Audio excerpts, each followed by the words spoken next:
truth has terrible marketing. And what we're seeing is that lies swirl online. I think the research consistently shows that lies move about 6 times faster than the truth. You're listening to the National Security Podcast, the show that brings you expert analysis, insights and opinion on the national security challenges facing Australia and the Indo-Pacific, produced by the ANU National Security College. Welcome to the National Security Podcast. I'm Tim Wilford, Director of the College's Community Consultations Initiative. We're recording this conversation on the traditional lands of the Ngunnawal and Ngambri people. I pay my respects to their elders past, present and emerging. Today I'm delighted to be joined in the studio by someone special. A former Australian Electoral Commissioner who served from 2014 to 2024. He's now a member of the Advisory Board for the International Institute for Democracy and Electoral Assistance and the Electoral Psychological Observatory at the London School of Economics. But importantly, he's also a distinguished advisor here at the ANU National Security College, where he's currently sitting on the Advisory Committee for NSC's Community Consultations. That man is Tom Rogers. Welcome to the studio, Tom. Many thanks, Tim. Now, democratic resilience is well and truly embedded in the lexicon of policymakers in Australia and the world over. Can you describe what it means? It really has come from sort of nowhere over the last decade that people now talk about democratic resilience. I think it's important to put on the record it's more than just elections. Elections are a critical part. Good elections and safe elections are an important part of it.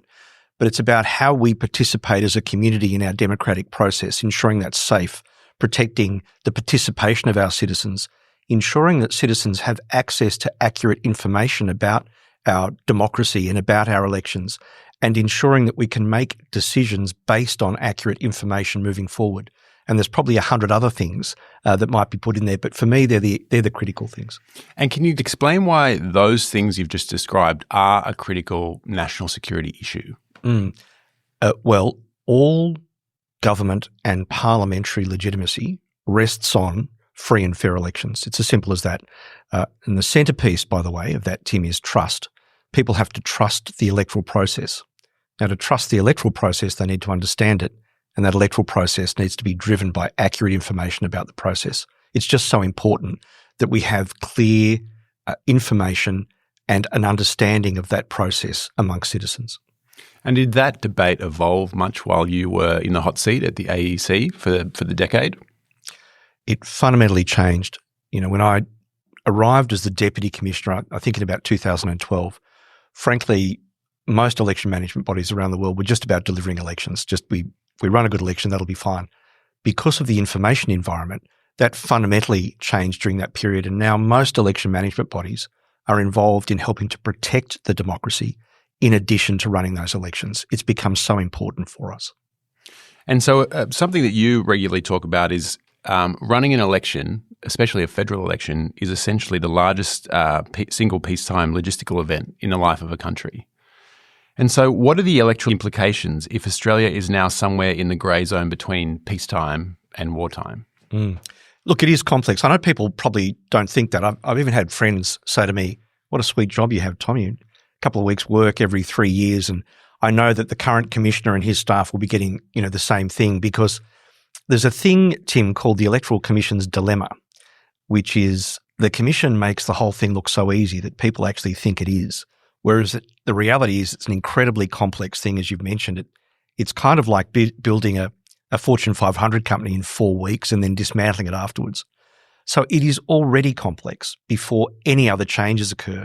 And now that we're dealing with mis and disinformation about the electoral process, not just in Australia, but overseas, and that has an impact on us, it becomes more complex. And the Commission has to focus on those things as well, on the information environment, not just operational delivery. One of the ways we often hear defence leaders explain their job is as preparing Australia for worst-case scenarios. So can you describe some of the contours of a worst-case scenario for Australia in your line of work? And I'm thinking here, these could be acute issues or chronic. Well, I think, first of all, let me put on the record that Australia is incredibly well served by our electoral process, by the democratic architecture that underpins who we are. Really important things like compulsory voting, preferential voting, they have really protected Australia and led to really high levels of turnout amongst the highest in the world. That's important in terms of protecting who we are. So those worst case scenarios for me would be that citizens are so overwhelmed by disinformation or misinformation about the electoral process that they stop trusting the system. That would fundamentally impact on who we are as a people. Now, I don't want to make this boring, Tim, but it's really important for me to talk about this. I'm talking about disinformation about the electoral process. Yeah. I'm not talking about what political parties say or what candidates say. That's the contest of ideas, and they need to prosecute that. This is the worst case would be that Australia stopped trusting their electoral process. It would destroy democratic legitimacy. The legitimacy of parliament and government would really make it a difficult place to live. I mean, and on that note of trust, the AEC is regarded as one of the most trusted parts of the Australian public service. What was your secret sauce while you were Commander-in-Chief? How did you strive to maintain that trust in the organisation? Yeah, look, we had a few ups and downs over my time. Tim, we started out not quite so good. We'd been on the back of a crisis with election delivery at the 2013 election. I knew what we really needed to do was to rebuild trust with the community, and there's two bits to that. One is we had to run good elections. So there was a huge internal process of professionalising election delivery and developing better doctrine and processes and systems and test events. We did all of that. But the most important thing was actually communicating with the public, telling them what we were doing, being transparent, letting them see inside the electoral process and owning it, never shying away from mistakes, and making sure that people understood the process deeply and understood what we were doing on their behalf. That's the secret sauce. And I think that's what led people to really trust the Commission. And we were helped when Australians looked at some of the elections that were being run overseas. They looked at that and thought, we don't want that. We're very happy with what we've got here. So there's a couple of things at play with that. And so if I'm hearing what you're saying correctly, it's sort of about demonstrating the trustworthiness of the organisation. Is that right? 100%.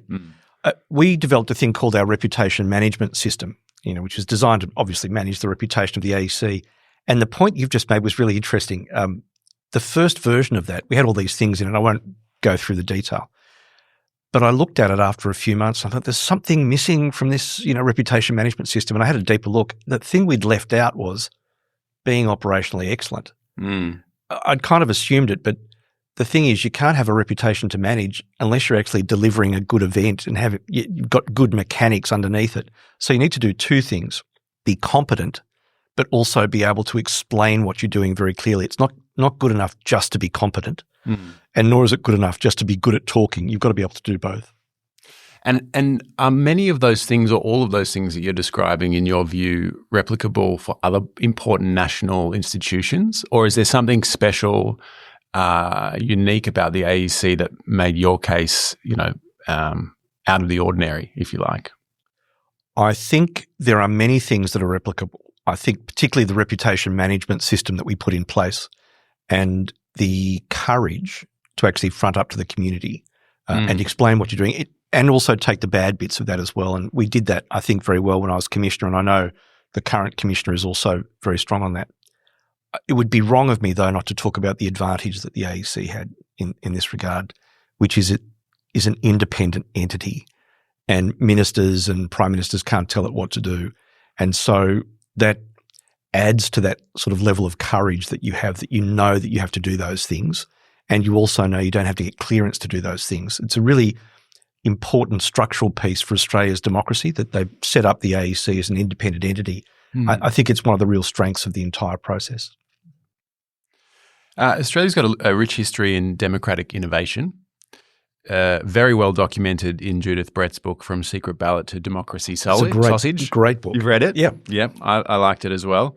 Do you think we should be more ambitious when it comes to democratic innovation in the present day? And so I'm thinking here of experimentation in the digital environment, or things such as deliberative democracy and citizens' juries, or is it better the devil you know? And should we be quite cautious about treading a different path or tinkering with the system, if you like? There's a risk here, Tim, that I'm going to sound like an old bloke that's trying to defend something that he's just done, but when I left the commission, I think the level of enrolment was well over 98%. I know the commission's continuing with that. Participation rates were high. Our legislation provides to access for voting for people in extraordinary circumstances. It is unique, the amount of access to the electoral system. And having people involved in that, 105,000 workers, they become like a democratic army as well, so that they're able to, in their own lives, tell the truth about the electoral process and deal with disinformation. So I think we need to be very careful about going down the digital path. The AEC over the years has innovated hugely behind the scenes. The back of house stuff is already cutting edge, and there are projects going on right now in the AEC to change some of the systems and to update them further. So I think that bit, personally, I think we should grab that system we've got and not change it. Second thing you raised, though, is interesting about citizens' juries. There's a number of countries overseas that have experimented with that. I think probably most famously Ireland, and they use that citizen jury process, I think, to help them with the same-sex marriage process and possibly even the abortion debate. I think I might have that wrong. So there's a strong support for it in those countries where it's been used. In Australia, I've spoken to a few people, behind the scenes, and there's not strong support because people say we already have a citizens' jury and it's called Parliament. That's the big argument. Yep. I can see both sides. I guess what I would say is the information environment is amending and changing and adapting so quickly. We are going to have to be open to other ways of engaging citizens. I don't want to come out and say citizens' juries is the way, but I think there are a range of tools that we will need to look at in the future. We can't just put democracy in a box and say it'll always be this. The environment's changing so much. And some of those things I think are very interesting. We'll be right back.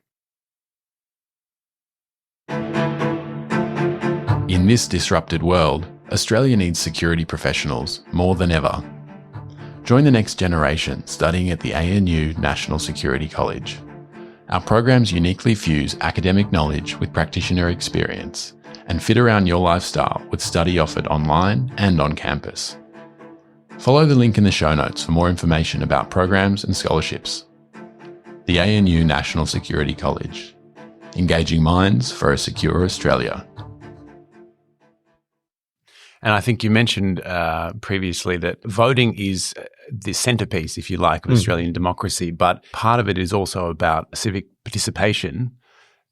Are there other ways that you think Australians could be engaged more in the democratic process that aren't necessarily those citizens' juries or deliberative democracy practices, for example? Yeah, look, I think we were just talking before we came in, Tim, about political party membership. I mean, globally, political party membership is plummeting, which I think is a real shame because when citizens are involved in parties, they're involved in that democracy. I think part of this is about civics education as well. The more civics education we provide citizens, the more we explain our system, the importance of it, we show what happens when the system fails, I think the more people want to get involved, which for me is a good thing. The more people that are involved, the better that is. And we're talking here about students or, everybody, population-wide? Everybody. Yep. The AEC does a great job. They run the National Electoral Education Centre, which about 100,000 kids a year pump through that.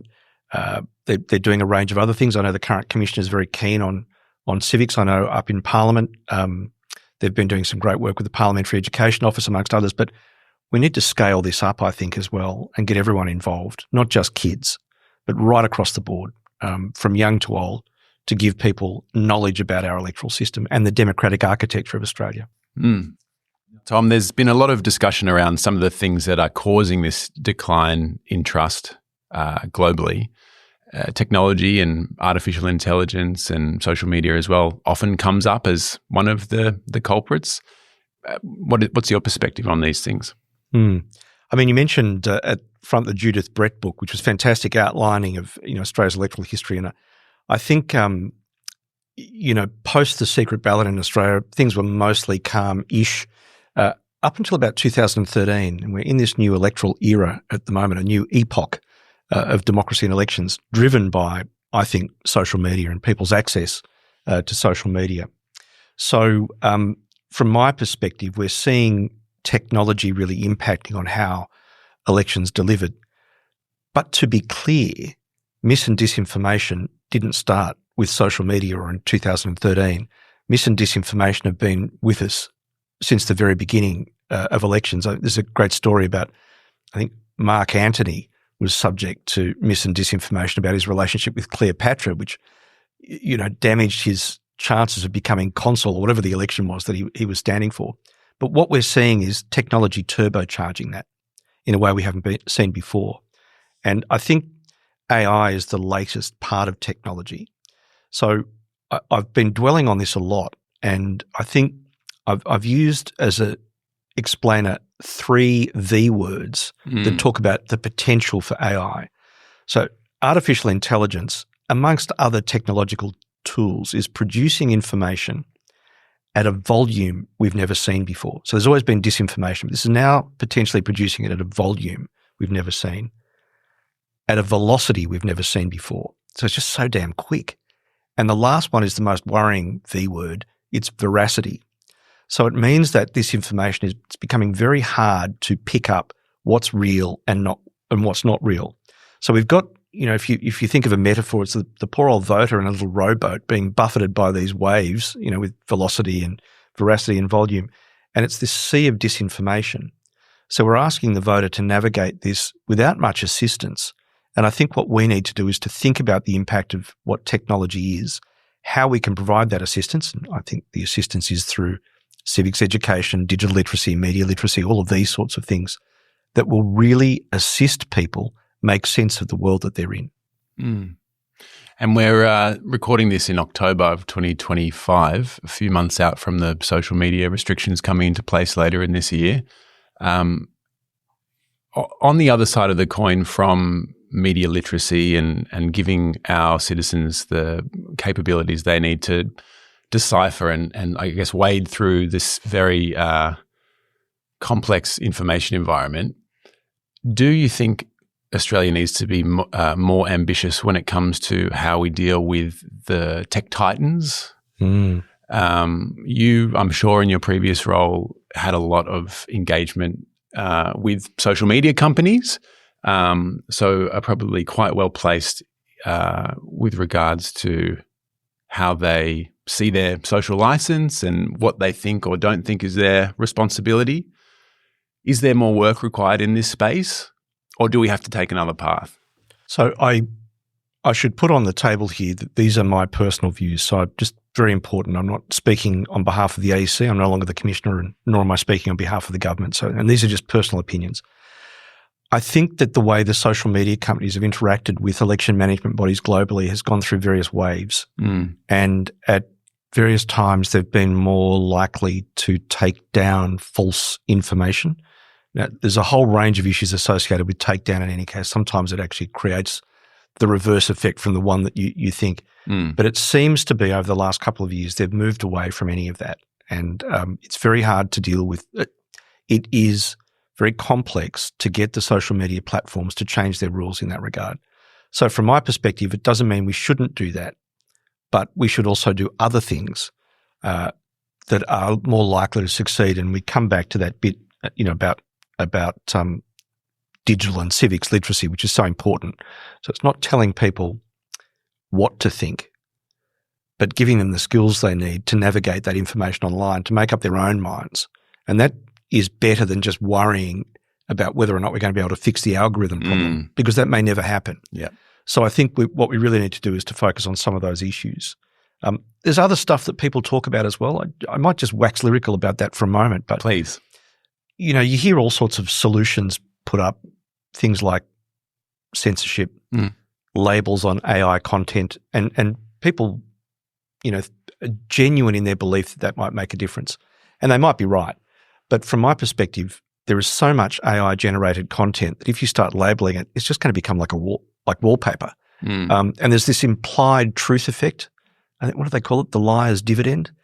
If you start labeling stuff, people think that stuff that isn't labelled must be true, and the stuff that is labelled isn't true. And it's a complex environment. And I think censorship itself creates its own issues. The thing to note, Tim, I think, is that we haven't yet seen the catastrophic impacts of AI that people predicted. a couple of years ago when people first started using ChatGPT and generating images, there was a prediction that elections immediately would be affected by this. It'd be a global issue. You mentioned I'm on the board of International IDEA, and I do get to speak to global electoral commissions. People have seen bits of it, but not yet to the extent that we thought. So it's an interesting area, not yet at the end of its development, and something we need to watch very closely. And I should mention here, and you would know this firsthand as part of our community consultations initiative, we are asking people, how their concerns rate with regards to different issues. And, disinformation is certainly one of those. So keep your eyes peeled for the release of that report early next year. Well, maybe I might be slightly provocative here, Tim, for a moment. This is the place for provocateurs. Righto. Okay, well, and none of this is designed as a criticism, because there's some really good people developing great products out there on this stuff, on mis and disinformation and AI-generated mis and disinformation. Even in Australia, academics and researchers, I know that Lowy have done some good work on this with Lydia Cahill and some people associated with her. And I just worry about labelling. I'll tell you why. Legislatures sometimes grab for labelling because it looks like they're doing something, like it's the illusion of progress. We've done something, we've passed legislation and labelling is going to fix it. We really need to attack the deeper issue, which is giving citizens the skills they need to exist in this world, rather than stuff like labelling. Are there any ideas that you'd like to put on the table with regards to operationalising those sorts of civic literacy, media literacy, digital literacy? Are there any things that you personally think have got legs for like the governments could pick up and run with right now? Well, yes, Tim, as it so happens. Look, two things, and everyone knows this. None of this is revolutionary. People talk about it all the time. So anyone listening to this thinking, oh my God, this guy's taking other people's ideas. The first one is we really need to run a national campaign on digital and civics literacy, and they exist. Like the AEC's already got their Stop and Consider campaign. It's been spoken about forever. There's still no national digital literacy campaign. And the stuff that is occurring even at state level, where some states are starting to change school curricula and putting that in, this needs to be nationally driven and nationally coordinated, and it needs to be big. So that's the first thing. And the second thing is probably one level up from that. At the risk of annoying everyone with ex-bureaucrat recommending yet more bureaucracy, we need a place where this is given a home. I don't know what it is, Tim. Perhaps it's a National Resilience Council or something like that, where it is given the responsibility of driving activity in this regard, because it's too fractured at the moment. It's not scaled. It's nowhere near where it needs to be in terms of coordination for the size of the threat that we potentially face. We've been lucky so far. 9 out of 10 Australians trust the AEC to deliver the vote, and levels of trust in government are generally higher than overseas. We can't take that for granted. We need to do some stuff now to protect that. Well, look, Tom, I should have mentioned earlier as well, you've just come from delivering the opening remarks for our inaugural Preparedness and Resilience course here at the National Security College. So thank you for that. No problems. It was absolutely fascinating. And a final question for you off the back of that presentation. Looking ahead to the future, noting the challenges we have as a country, what are the things that make you feel optimistic about the path ahead? I think something we should all be proud of is our electoral process. It truly is world-class. It's spoken about internationally, and that helps Australians have their say. And as a result of that, because of the high levels of turnout, people feel more satisfied with our democracy as a result. So I feel really, really positive about that. I do think, though, that if I take the other side of that question, which you haven't asked, which is, what are the sort of problems with that? Truth has terrible marketing. And what we're seeing is that lies swirl online. I think the research consistently shows that lies move about 6 times faster than the truth. And we need to make sure that the way that we're dealing with information keeps up with that and continues to support that great electoral and democratic architecture I spoke about as the optimistic bit. So I do think we're well positioned, but we need to keep focusing on it. We can take nothing for granted, and it needs a whole of nation focus. Tom Rogers, thank you for joining us. Thanks very much, Tim. Thank you for listening to the National Security Podcast. We welcome listener feedback, and suggestions at any time. So please get in contact at natsecpod@anu.edu.au. For more important conversations about Australia's national security, please subscribe to the podcast, our YouTube channel, and follow us on LinkedIn and Twitter to receive the latest updates.